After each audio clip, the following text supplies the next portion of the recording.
once women saw these statistics, they thought, well, okay, there is something here that is going to actually stop me from succeeding on merit, even much as I like to.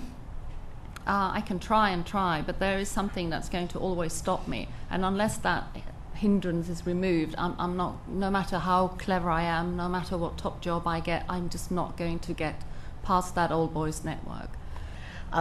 We will not legislate, but we can always persuade.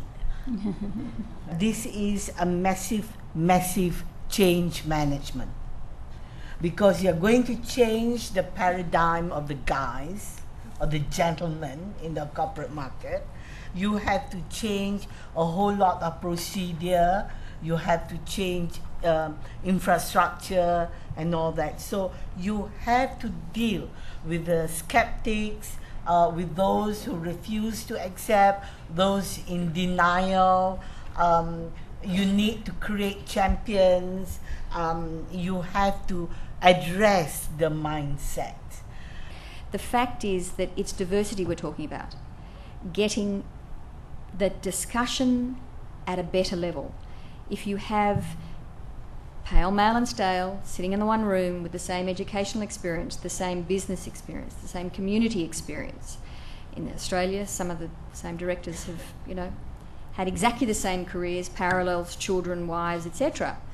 You don't get a good risk analysis. Women should actually ensure that they actually do participate in the director's education process. You've got an institute here of directors. Go, be ready for when the tap comes on the shoulder and stand up there. The other thing I'd like to say is women should vote. And I'm not talking about the elections coming up. They should vote with their feet. If they're in a company where diversity and their value to the bottom line is not recognised, move.